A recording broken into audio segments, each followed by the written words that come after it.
mes pâtes à choux. Bienvenue dans les tutos, mes pâtes à choux. C'est les tutos, c'est les tutos de Madame Pâte à choux.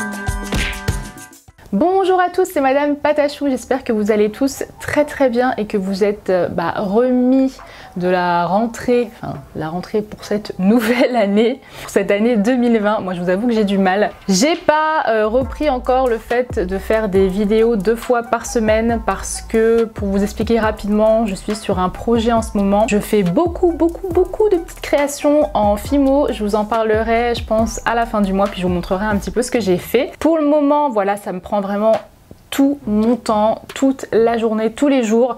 Donc là, j'ai laissé un petit peu ce projet de côté aujourd'hui pour vous filmer cette vidéo puisque j'avais très envie de faire de la Fimo Laser. J'avais très envie d'un nouveau bracelet. Et j'ai vu un concept sur Pinterest où on pouvait faire des bracelets tressés mais sans que les tiges elles soient détachées. Je sais pas trop comment vous expliquer. Enfin, je vais vous montrer ça dans la vidéo. Mais à la base, ce sont des bracelets en cuir ou en chute de cuir ou en sémini-cuir, ce que vous voulez. Moi, je vais faire ça évidemment avec la Fimo Laser parce que je vais pas aller acheter du cuir et j'ai tout ce qu'il me faut là sur place. On va tester ça ensemble. J'espère que ça va marcher. Donc écoutez, voilà, on va commencer tout de suite et puis c'est parti. C'est parti. Alors pour ce faire, je vais prendre la couleur indigo, qui est donc un très joli bleu.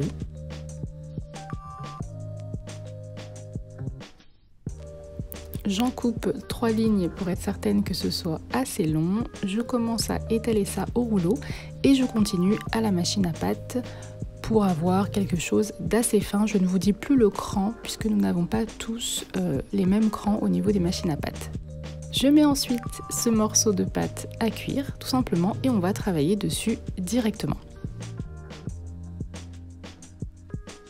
Avec un scalpel, je vais couper la forme qu'il me faut. Donc moi je vais le faire assez large, mais sachez que c'est un petit peu plus simple quand c'est un petit peu moins large que ce que j'ai fait.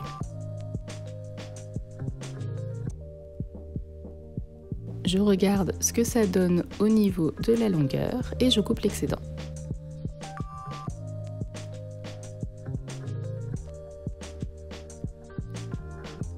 Ensuite, je vais couper mes bandes. Donc, il faut savoir que je coupe bien dans toute la longueur pour les 2 dernières, mais qu'au milieu, je laisse vraiment, vous voyez, les côtés, je les laisse comme ça, de manière à ce que ça ne se détache pas. Donc, ce qu'on fait, c'est qu'on commence à faire 3 brins. Puis on va passer le bas du bracelet du côté gauche. Puis ensuite on va encore faire 3 brins. On va le passer de l'autre côté, etc.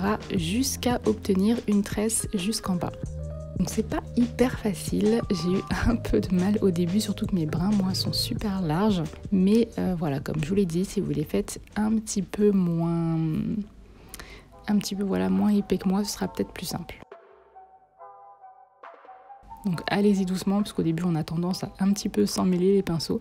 Mais tout l'intérêt en fait de ce bracelet magique, c'est que vous n'avez pas ensuite à attacher les bras ensemble ou à vous préoccuper à ce que la tresse ne tienne pas.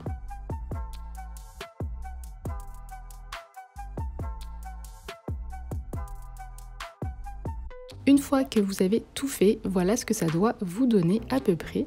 Vous n'avez plus qu'ensuite à faire des trous de chaque côté, d'ajouter des boutons pression ou l'attache de votre choix. Donc pour moi, il me reste encore un petit peu de boutons pression, même si j'ai quasiment terminé la boîte.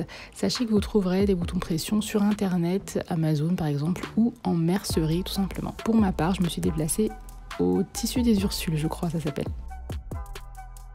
Je coupe ensuite les excédents et c'est terminé. Voilà, j'espère que cette petite vidéo rapide vous a plu. Je vous souhaite un très bon week-end. Je vous fais de gros bisous. Ciao!